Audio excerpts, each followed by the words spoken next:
Of ex-Mungiki leader Mainan Jenga joins us for the very first time on the bench. Chairman, karibu sana. Yeah. Chairman of what? Yeah, chairman of everything.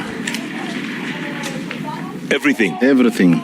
So tell me, when they call you ex-Mungiki leader, yes, what does that mean? It is not me who calls myself Mungiki leader. It's the people.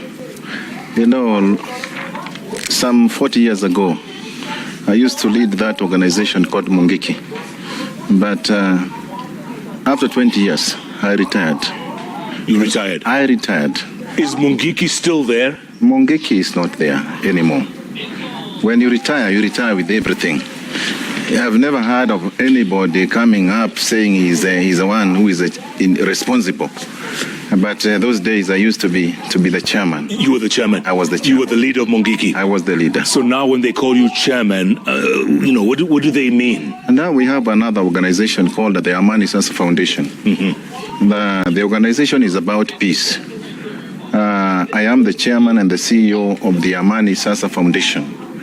The Amani Sasa Foundation is about peace and reconciliation.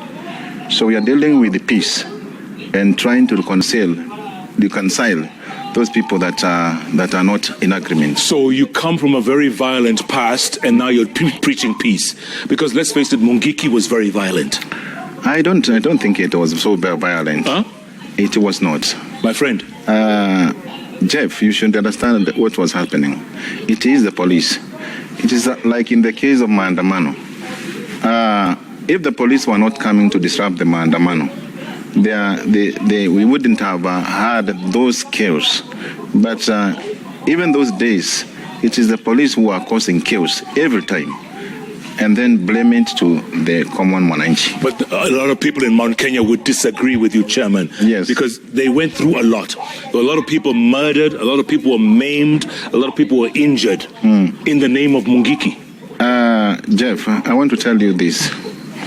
When you hear things happening in Mount Kenya, it was not the youth who were doing those things. It was the government of that day. Like the disappearance of the people, harassment of the people. These are very harmless people who cannot even kill us a fly. Unless they are provoked, they are very peaceful. The youth of Kenya need to be supported in various ways instead of challenging them every time. Chairman, how do you explain the extortion that used to happen, especially in Mount Kenya region? Whether it was a matatu terminal, or people in their homes, or people milking a cow, and Mungiki would come up to them and demand payments. They were extorting from people. How do you explain that? Jeff, those are propagandas. Aye, you don't expect somebody to come to your man. Jeff, let me tell you one thing. When you hear propaganda of people, you don't have to believe. I've heard people saying that people used to milk people's cows. But it is the chiefs and even the villagers who would be telling people, not senior people, talking about all those things. And then how many reports have been reported to the police station about the milking of cows of people? When you come to the manning of the matatu industry, no, we had authority from the then president, Daniel Teacher Arap Moi, that we should actually organize the matatu industry. Provide them with the driver, the conductors, so that at least there can be order in that matatu. We were not actually demanding money from them. There was an agreement that we should take a certain sum of money, then that is for our own upkeep, and then the other one is for the owner. Who's we? Mungiki? Yes, Mungiki by that time. By the way, why was Mungiki put together? What was the purpose? Do you know one thing, Jeff? Do you know the meaning of Mungiki? Wewe unajua kweli jina Mungiki inasemaje? Mungiki. Hey, Mungiki. Mungiki in Kikuyu means many people. Mungiki wadu, mwingi muno. For those people who are hearing in Mount Kenya, when you talk about Mungiki, you say many people. Now these many people are all over. You cannot say you cannot live with them. During those days, when I started this organization, we started we were very few, 10, 20, 30, 40, 100. And that we started doing jobs together.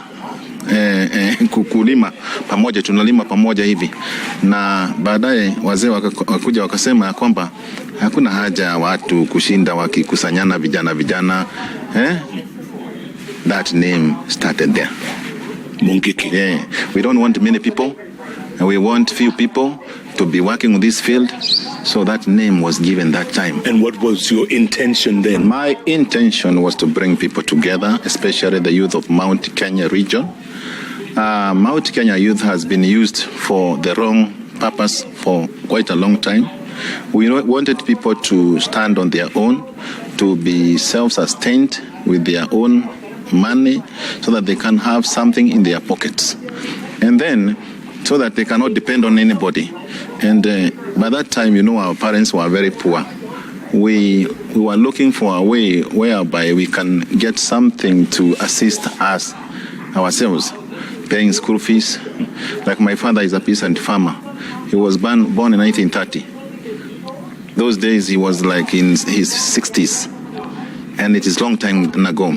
Now you hear people telling you, Jeff, that we still have men on the matatu industries. These men that we are talking about, those days, can you tell me from 8 years, it is in the 80s. Somebody was born in 1980, 80, maybe 80. Now he's how old? 40-something. No, 40-something, yes. Yeah. 40-something. Now, do you still say that these are the very young people who are on the matatu industry? This is another generation that has been born. Those people that were in matatu industry those days, they are people with established businesses everywhere in the Republic of Kenya. So you're saying there was no extortion? No, there was no extortion. There was no extortion. Okay, so help me here.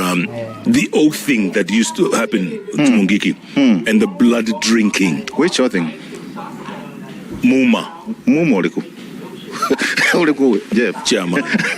Chama, you can't deny this. No. We have seen pictures. No, I think what actually happened one time.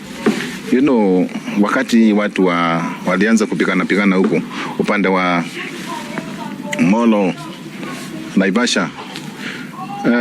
Unajua vijana wa Mungiki walikuwa vijana wa kudefend Mount Kenya region. So we had to come together. Slaughtering a goat does not mean that you take muma. We were misquoted. And what we were doing is not giving people oath. We were eating mbuzi together, sharing meat together, because in our own tradition, Mount Kenya region, we and mbuzi are the same. We eat mbuzi every time. When we go to the Ngira, we go and consult wazee. We have to go with mbuzi. So when we take mbuzi, this is not a problem. But my question is this: why is it that when every time we eat mbuzi in Mount Kenya region, there is a problem?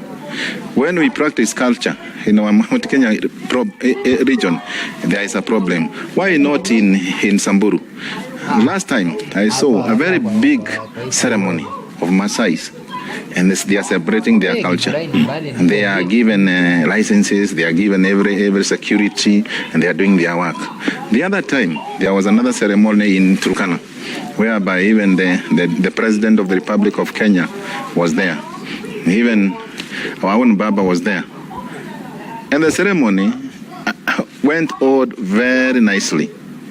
Those ceremonies were like those which were in Mount Kenya. There is no difference. Practicing your own culture, praying to your own God. We used to pray facing Mount Kenya. But did you believe in God then? Yes, even God of Mount Kenya is a God. But not the God that we know. No. Who told you? Who told you? The Israelites are their own God. We are not Jews. We are Gikuyu. We are Gikuyu and Africans. Here we find Maasai, Turkana, Samburu, and everywhere. We can never be Jews. And we will not be. When Moses was sent to the Israelites, he was sent to liberate the Israelites from their captivity. And he was born when there was a lot of problem. Now, there is no any place I had a person calling and talking about Kikuyu community. They just talk about the Israelites. Now, this is our history, Jeff. When we follow our forefathers, long time they used to pray facing Mount Kenya. When you follow your ancestral roots, there is nothing wrong in that. God times God is God. There is no superior God or somebody with a lesser God. All of us are to pray. The only thing that matters is the name in different places. But